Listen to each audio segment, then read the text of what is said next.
நாலாவது எபிசோட் ஸ்டார்டிங்ல அந்த பேய் இடத்துக்கு வந்து இவங்க ரெண்டு பேரும் வந்ததுக்கு அப்புறம் அந்த டனல் மாதிரி இடத்துல வந்து இவங்க சண்டை பண்ணிட்டே போயிருக்காங்க. அப்ப திடீர்னு பார்த்தா அந்த பேய் வந்து முன்னாடி வந்து படுத்து தூங்கிட்டு இருக்கும். இதுதான் சான்ஸ் பார்த்தா அந்த சோலாபுட்டி வந்து பின்னாடி இருந்து பாக்கலாம் கண்டுபிடிப்பா. என்ன இந்த பேய் வந்து ரெண்டு பேயா இருக்கும். ரெண்டு ஹோட்டல்ல இருந்து வந்துட்டு இருக்கல. அப்பதான் வந்து மோவாய்ஸ் வந்து பண்ணுவான் அந்த சோலாபுட்டி இருக்க பேய் வந்து ரிலீஸ் பண்ணி விடுவாங்க. அவன் வந்து என்னதான் அவன் பவர் கொடுத்தாலும் நல்லா பேய் வெளில கொண்டு வரல. என்னன்னு பார்த்தா அந்த கிளவி பேய் வந்து அந்த எலும்பு வந்து மறுபடியும் கொடுத்துட்டா. அதனால அந்த சாபம் வந்து போயிட்டு அதுக்கப்புறம் அந்த ரெண்டு பேயும் சொல்லிட்டு மோவாய்ஸ் சாப்பிடலாம் வரையில அப்ப திடீர்னு மோவாய்ஸ் வந்து யோசிப்பா. என்ன ரெண்டு பேயும் வந்து ரன்னிங் ரேஸ் கூப்பிடுவா. அந்த பேயும் நீ சரி ஃபர்ஸ்ட் ரூட் சொல்லி சொன்னா நம்ம சொல்லுவா 10 நிமிஷம் கழிச்சு நீ தொடரணும்னு சொல்லிட்டு இங்க வர வந்துறாங்க. அப்பதான் பிடிச்சு நடக்கும். ஏன்னா அந்த கிளவி வந்து 1 2 தெரியாம 1 நிமிஷம் முடிச்சு 2 நிமிஷம் முடிச்சு 3 நிமிஷம் முடிச்சு அப்படின்னு சொல்றாங்க. மோவாய்ஸ் ஓடி முடிக்கிறதுலயே அது 10 நிமிஷம் முடிச்சு தொடர்ந்து வந்து தொடர்ந்து நிறைய கை வச்சு மோமாய்ஸ் வந்து லாக் பண்ணிடும். அது வாங்கறா அப்போ சொல்ல அப்படினு மறுபடியும் 1 2 ஆரம்பிச்சு ஆரம்பிச்சிடும். ஆனா அவன் ஓடாம நின்னுட்டு திடீர்னு அந்த கிளவி வந்து பாந்து கடிக்க ஆரம்பிடுவான். அது வந்து விடுறான்னு சொல்லிட்டு அவன் வந்து அப்படியே டிஸ்டர்ப் பண்ணிட்டு இருப்பான். கொஞ்ச நேரத்துல பார்த்தா கிளவி வந்து அப்படியே கீழே படுத்துடும். என்னன்னு பார்த்தா மோமாய்ஸ் வந்து கிளவியோட ஆறா வந்து பிடிச்சுவா. பிடிச்சு நல்லா லாக் பண்ணிடுவா.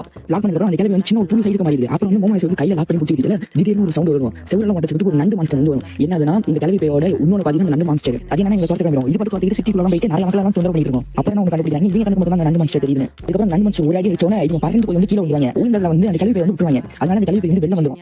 வெளில வந்ததுக்கப்புறம் இப்போ எவ்வளவு நான் ஓட வேணும் 5 நிமிஷமா 10 நிமிஷமா 20 நிமிஷமா நான் என்றேன் அப்படின்னு சொல்லிட்டு இருக்கல. மோமாய்ஸ் வந்து சொல்லுவா 1 செகண்ட் போதும் அப்படின்னு சொல்லுவா. 1 செகண்ட் முடிஞ்சிருச்சு அப்படின்னு சொல்லிட்டு அவ சைக்கிள் போறால ஒரு மெட்ரோ ட்ரெயின் வந்து பிடிச்சுவா. அது பாட்டு ட்ரெயின் வந்து போயிட்டு இருக்கும். இவங்க வந்து ட்ரெயின்ல ஏறிடுவாங்க. இப்போ குட்டி கிளவி அப்படின்னு கட்டிட்டு இருப்பாங்க. அந்த ட்ரெயின் வேக வேகமா ஓடும். அப்புறம் தான் மோமாய்ஸ் சொல்லுவா அந்த மாதிரி சொல்லுவா என்னன்னா இந்த ட்ரெயின் வந்து 120 கிலோமீட்டர்ல போகும். ஆனா அவளால வந்து 100 கிலோமீட்டர் தான் போகும் சொன்னேன். அந்த கிளவி வந்து சொல்லுவா அந்த மாதிரி ஓடிட்டு அது வந்து வலையில வந்து ஸ்லோவா ஆகும். மலையிலும் ஸ்லோவா ஆகாம நான் ஓடிட்டே வருவேன் அப்படின்னு சொன்னேன். முடிச்சு வந்து ட்ரெயின் அந்த கிளவி போய் பிடிச்சிடும். அப்பதான் மோமாய்ஸ் வந்து சொல்லுவா உண்மையிலே ஒரு பைத்தியம் தான். என்னன்னா நம்ம 3வது எபிசோட்ல பார்த்துருக்கோம். இந்த மாதிரி பேய் வந்து ஊரை விட்டு வெளில கொண்டு வரலாம் டார்கெட். ஆனா இந்த ட்ரெயின்ல ஏறினா அந்த பேய் ட்ரெயின்ல இருக்கு. ஆனா இந்த ட்ரெயின் வந்து இந்த ஊரை விட்டு வெளில போற ட்ரெயின். அது தெரியாம அந்த பேய் வந்து ஏறிடும். மோமாய்ஸ் வந்து சொன்னோன்னே கண்ணெல்லாம் கலங்கிடும். அவருக்கு இவன் வந்து சைக்கிள் போறாங்க மொத்த வரையும் இந்த பேய் வந்து லாக் பண்ணி பிடிச்சுப்பா. கரெக்டா இந்த ஊரை தாண்டி வேற ஊருக்கு போனோம்னா கரெக்டா அந்த பேய் வந்து பிடிச்சு அந்த இடத்துல இதோட இந்த 4th எபிசோட் வந்து முடியுது.